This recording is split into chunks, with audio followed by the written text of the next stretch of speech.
May dila, lalabas yan. Oh, di ba? Parang lizard ang nangyayari, hindi tayo na.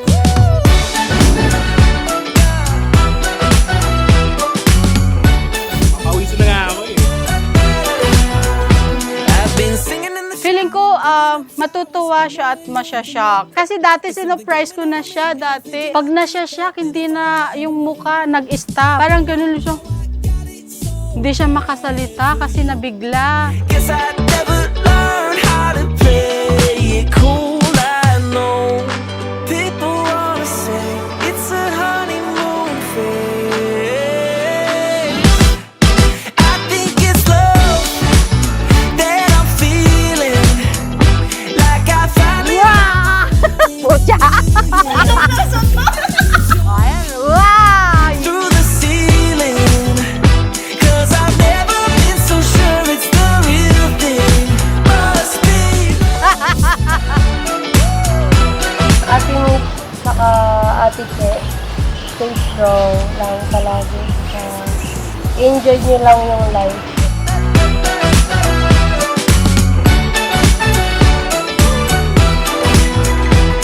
got me talking all night. Banawag pa ito, pinabless namin. Eh wala yung ganun-ganun ang ginawa. Dinank namin dun sa may Alamoy na social, oh. Now my heart is skipping. Pinaghandaan namin. Pasok kayo. Yan sa atin entire building. I know it's cliche. Congrats, Cherry and me! Stay strong ha. Alam ko na malakas uminom si... It's love that I'm feeling, like I finally found my one in a million. I could jump through the ceiling, 'cause I've never been so sure it's the real thing.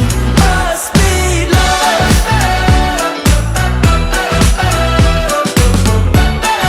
Okay na? Love, huwag ka mag-alala, hindi yan peke. Hindi ko alam mag-flying kiss. Hindi naman ako nagpa-flying kiss. It must be love, keeping me up at night, giving me butterflies from the moment I wake up. It must be love, taking me for a ride. Matutulog na kami. Tapos na. Sana ma-enjoy mo yung konting surprise namin and yung proposal dahil deserve naman nating parehong maging kontento at maging masaya.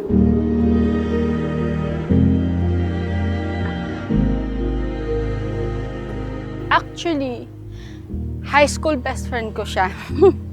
Tatlo kaming magbe-best friend. Tapos, yung isa yung nanligaw, tapos siya yung nagparaya. Diyos ko, marang ano, alam mo yun. Nagparaya siya. So, yung tinulungan yung best friend namin isa para manligaw sa akin, kahit na nasasaktan siya, so nag-girlfriend siya. Pag tinatanong siya, bakit ka nag-girlfriend? Kausan niya yung girlfriend niya. Hindi kasi yung best friend ko nag-girlfriend na. Diba? Lagi, yan yung lagi niyang kwento sa mga kaibigan ko. Wow, mga akala mo saan pupunta kung nakapambahay.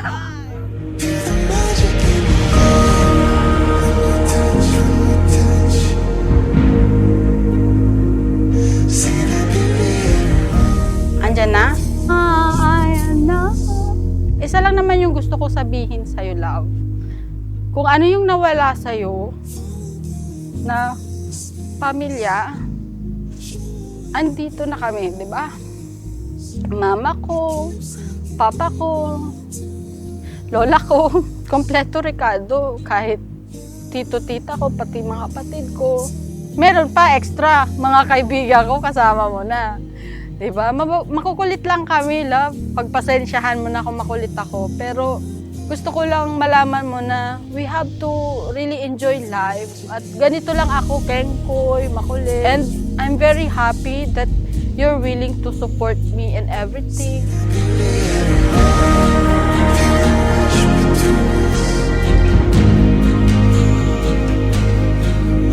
I was trying to unlock time and space. That was when everything changed. I was suddenly Para sa akin, this is a serious matter. Dahil wala akong nakikita sino or kahit ano pa na maiko-compare sa kanya.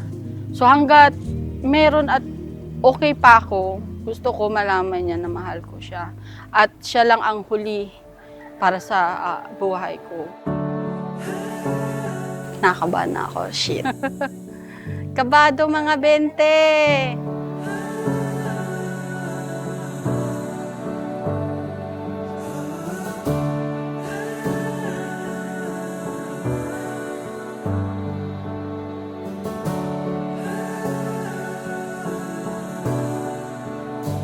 Sabi ko nga sa'yo, andito yung buong family ko para sa'yo.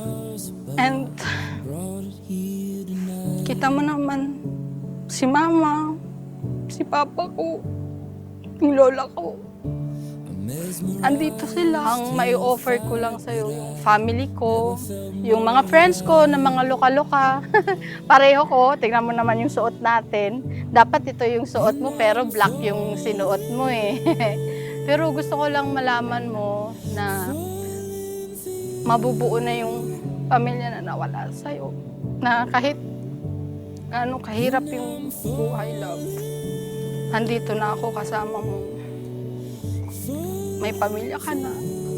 May kaibigan kang karamay mo. Tsaka ako na laging andito sa'yo at gagawin lahat para makabawi sa mga panahon na, alam mo yun,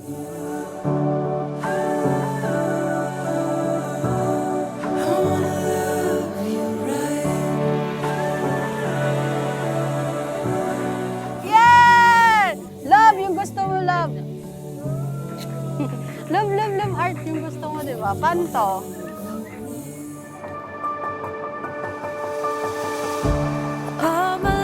Hi, Che. Congratulations sa inyo ni Mitch. Lagi mong tatandaan na ang relationship, maraming pinagdadaanan yan. Pero as long as nagtutulungan kayo para masolve yung mga problems na maaari nyo ma-encounter in the future, for sure mananaig yung love nyo sa isa't isa. And then syempre huwag nyo kakalimutan si God. Lagi siyang nandyan para i-guide kayo sa tamang relationship na dapat sa inyo. And lagi mo din tatandaan na nandito lang kaming mga 3Gs na laging susuporta sa inyo at hindi ka namin iiwanan.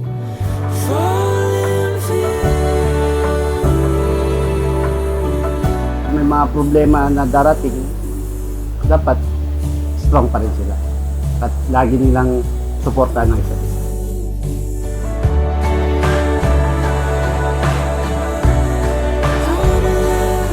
Ayun, love to love. Thank you lang. Nandito ko. Si love. Alam mo naman, siguro eh. So, kinakabahan ako. Shit. Akala ko okay yung sasabihin ko, pero love, Michelle,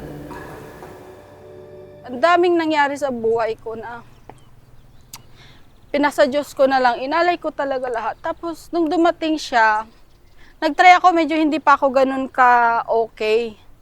Pero nung nakakausap ko siya, anong tawag dyan, napapagaan niya ako, comfortable kami. Minsan nagtataka ako, bulag ba tong taong to? Kasi ang ganda-ganda niya, promise. Ang ganda-ganda niya, tapos pag kinakausap ko siya, bakit to ang lambing-lambing sa akin? Bakit parang ang sweet-sweet niya? Parang hindi ko alam kung bakit. Tapos yun, sinabi niya na hanggang sa naging kami na nga, hindi ko alam na kami na pala. So, para sa akin, habang tumatagal, nakikilala ko siya, nalaman ko kung bakit hindi naging kami noon. Tapos nung nagkakita kami, yun yung pinaka-worst na state ko. Pero nung nakilala ko siya, padahan-dahan na fix namin yung isa't isa. Through the darkest days, through the seasons change, I wanna love you right. Till our breath is gone. Pero ayun nga, baliktad nga. Will you marry me now? Kinakabahan talaga ako. Natatik na ako kanina pa eh. Pero ayan, love. Love you. Ayan, love. Oh. Para tag-isa tayo. Will you marry me daw? Late ka, girl. Oh, di ba? Kala mo, madali yun, ha? Hindi. I wanna let you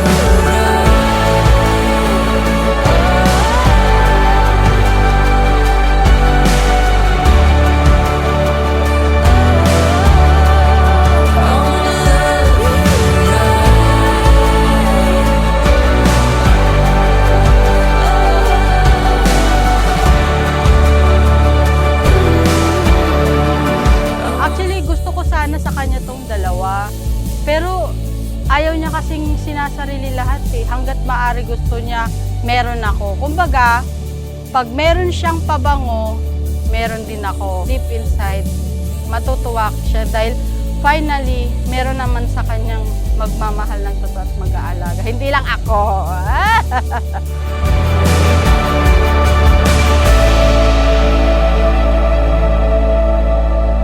and I'm falling. We love you and congrats and God bless. Yan lang. I wish na sana sila na forever. And hopefully they will stay strong and everything will be fine. Falling through. I love you, love. Love you. I wanna